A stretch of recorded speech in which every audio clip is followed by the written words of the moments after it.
Fit or fool's gold? Is Kadyn Proctor the next right tackle for the Houston Texans? Or if Houston does look to draft him, would he be fit for guard?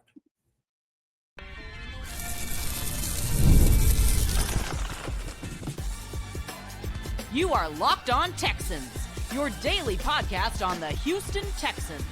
Part of the Locked On Podcast Network, your team every day. Battle Red Nation, from H-Town to your town. Today's episode and every episode of the Locked On Texan podcast is for Texan fans all around. Super excited to get this series kicked off. We now have a new initiative with the Locked On Network where we will be doing 10-minute daily additional shows. You guys, we heard from you guys, you spoke, and we are listening and being proactive in getting our listeners what they want. Now, for me, I wanted to kick it off with, obviously, the talk of the town in the offseason is you got to get playmakers here in the building for Houston, but they got to continue to revamp that offensive line. The last time we saw the Houston Texans play a football game, they didn't run the ball well, right? And obviously the offensive line and lack of production there was an issue. Why? A lot of people in their mock drafts are drafting Kadyn Proctor out of Alabama to the Houston Texans. And that's kind of where I wanted to start there. When we look at the Houston Texans' needs and concerns, for me, a tackle isn't one of them. And I've talked about it ad nauseum, but I think Proctor is an interesting case. And as the Houston Texans continue to build the offensive line around C.J. Stroud, today's prospect, Kadyn Proctor, brings one big question. Is he a future franchise tackle or guard playing tackle right now? So let's break it down. Kadyn Proctor out of Alabama, left tackle. Keep in mind the Houston Texans have a left tackle in Ariante Ursary, so if the Houston Texans do opt to draft Proctor, he'd be switching sides. Ursary had a good rookie year, and I think he's going to build on it. 6'7", is Kadyn Proctor, 366 pounds. His frame, he's massive, naturally wide-bodied, uber athletic profile for his size. Proctor's body has 274 pounds of lean muscle mass with 26% body fat. His strength numbers are awesome. This past summer, he squatted 815 pounds, bench press 535, and power clean 405, according to some research. This guy is extremely strong, and he knows it. And he reportedly came in around 400 pounds his freshman year, or some point before this year, and he worked extremely hard to get his weight under control. That matters. Why? Because that shows his commitment and work ethic to being an NFL lineman. Physically, he already looks the part to be an NFL lineman. What jumps out immediately is the football IQ and awareness. This is not a lost big man, right? The things that I really like, he's a high IQ player, processes stunts and twists very well, has some controlled nastiness. A lot of what he brings does not lead to penalties. He sells the play action extremely well. He uses his size as an advantage as opposed to a disadvantage. And that last part is key. Proctor understands who he is as a blocker. I think he leans into his power profile instead of trying to play like a finesse tackle, though he does possess finesse tackle ability, right? You can see the coaching and growth from the from Proctor year in and year out. He still has some raw elements to his game, and that shows up on tape. Some of the best tape that I saw from Proctor, in my opinion, was the LSU tape. If you want to see Kadyn Proctor at his best, turn on that LSU game, right? This is one of his better performances, in my opinion. And what stood out, his pass protection mechanics, not only just LSU, but his pass protection mechanics throughout the entire season, I think is something that really stands out. Comes out of his kick step with his hands up, head on a swivel, eyes working, right? Trying to figure out where's the body's coming from and how to get a hand on him. Very aware of what's going on up front. And I'll say this clearly, his best trait right now is his ability to handle stunts and twists. This translates immediately to Sundays. There was a rep against LSU where the defensive lineman tried to come on the outside to the inside on a twist, and Proctor passed it off beautifully. I mean, that's high-level awareness for a young tackle, 22 years old, that, again, depending on the situation he goes to, you're going to need that on the inside at guard. You're going to need it. You're going to need that on the outside at tackle as well. You got some run game power as well in the run game, especially against those inside rushers. So guys that make 4-eye, 5-eye inside, he can absolutely wash the defenders at the line of scrimmage. Right when he gets a hand on the inside and plays with some good leverage, it's over with. The bully strength is real, guys. And the run blocking is real. Pass protection, I see some areas of concern where, with that bully strength and that bully mentality, it kind of worries me. And of that is his hand placement. To me, that's his biggest technical red flag. His hands will get high. Hands will drift outside the numbers. Pad level control gets inconsistent. When defenders get underneath his arms and he doesn't anchor down like I like for him to, and I talk about that, he's prone to losing that rep. Showed up multiple times on tape. Some of those wide 7, wide 9 rushers, this is currently his biggest matchup problem. Those outside, inside pass rushing moves gives him a lot of issues. And on those moves, what I notice is he's prone to shoot his hands extremely high. It's surprising to him that they're in his face from the outside to the inside. Inside out, I think, again, that's his best trait, to handle those. But those on the stunts and twists, where there's more so of an expectation, a pure speed rusher that can jump inside extremely quick, that's a problem right now for Proctor. I'm a little bit 50-50 on his recovery ability right now. And again, like I mentioned, he does have some anchor concerns. This one is interesting. He has the mass to anchor, but the technique isn't always there. Too often doesn't sit from the hips, plays a bit high.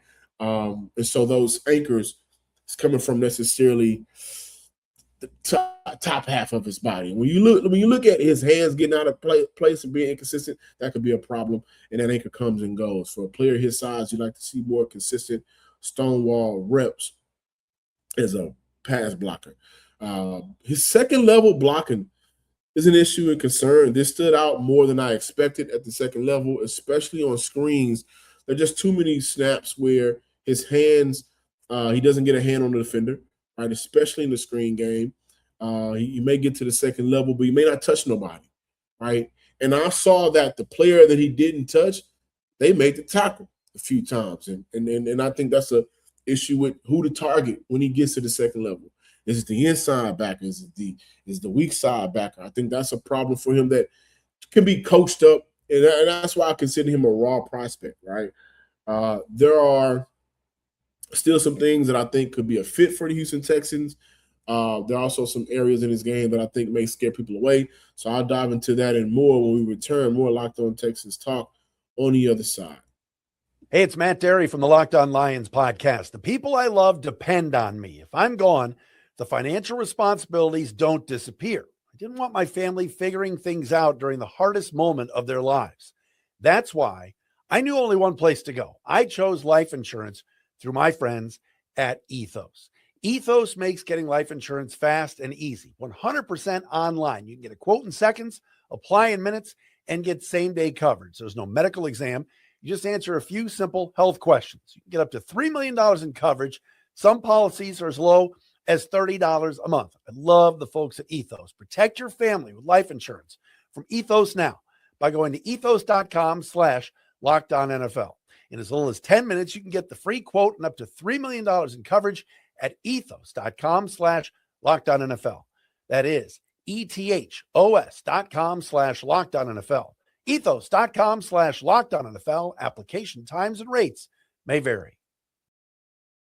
Also, Texan fans, workplace chaos, deadlines stacking up, inbox overflowing, and the one position you have to fill still open, still sitting open.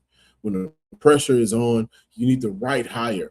This is a job for sponsored jobs. Indeed, sponsored jobs help you reach the people who actually fit what you're looking for: skills, experience, location. So you're not just hoping the right candidate stumbles across your post. And here's a stat that says it all. In the minute I'll be talking to you, the companies like yours have made 27 hires on Indeed, according to Indeed, data worldwide. Spend less time searching and more time actually interviewing candidates who check all your boxes. Less stress, less time, more results. You need the right person to cut through the chaos. This is a job for Indeed sponsored jobs. Just go to Indeed.com/podcast, right now and support our show by saying you heard about Indeed on this podcast. Need to hire? This is a job for Indeed sponsored jobs. Just going to close out here. Is Proctor a fit for the Houston Texans? That's the big question. Is Kadyn Proctor actually a tackle or a future guard? And you guys have heard me ad nauseum talk about, I think Titus Howard is the right tackle for Houston. I think Ariante Ursary, I think everybody knows he's a left tackle. He's a future for Houston. They wouldn't have traded Laramie Tunsil and drafted Ursary at left if they didn't feel confident in his ability to be that guy. And I think throughout the season, he's shown his ability to be the future franchise left tackle. I think he got some Pro Bowls in him. I think he got an All-Pro in him. If they continue to progress with him and coach him up and get him to the next level in his game. Blake Fisher's already on this roster. So if the Houston Texans were to draft the Proctor, for one, I kind of wonder what the future for Titus Howard would look like. Obviously, you draft the Proctor, you're going to move Titus Howard back to left guard. I think that'd be a mistake. Proctor is not going to be able to play center at the next position. So it's tackle or guard. And I have some zone blocking concerns, right? This year, I think the Houston Texans really utilized gap runs more than zone runs. But towards the end of the year, they favored zone blocking a little bit more, according to the numbers on PFF. And when I look at when I look at my concerns with Proctor, zone blocking is a concern of mine from him, and so that's something you have to keep in mind. But when I watch Proctor, what jumps out is his ability to bully defenders, that power profile, that mass, that ability to wash inside rushes. All of that screams potential guard at the next level. And my criteria for guards, I want my guard to be 6'4". I want my guard to be at least 330 and above. Proctor absolutely smashes that threshold. If Houston ever viewed him inside, that physical profile fits perfectly. Now, stamina questions and concerns, right? The one thing that I noticed is leverage and intensity can fade as the game goes on. I think that raises a fair question. Is stamina something he's working through after the weight loss? That's something to monitor. But my final verdict, when I look at Proctor, high IQ, very athletic for his size, physically imposing, still very raw technically, but the concerns are real. High hand speed, rush vulnerability, inconsistent anchor, zone tackle, zone blocking concerns. Depending on how Houston view him, if they view him as a tackle, I have concerns. If they believe he can eventually slide inside to guard and maximize that bully profile, now we're having a different conversation. Bottom line, Kadyn Proctor has the tools, but it's still a very raw projection piece at the next level. And I think if you want to maximize what he possesses, maybe Kadyn Proctor can be the future left guard for the Houston Texans. Or if they feel confident about moving on from Ed Ingram and sliding him on the inside, hey, man, that could work too, if they feel confident in his ability to just be stronger than everybody else. Thank you for watching this quick Locked On Texans podcast. The prospects for Houston that I like. The next time you hear from me in this form will be about a running back that I've talked about, and I'm going to bring up more. Katron Allen, Penn State running back. I like him a lot. Is he a game changer? Is he a hole filler? We'll talk about that more the next time I have one of these quick breakdowns. Peace.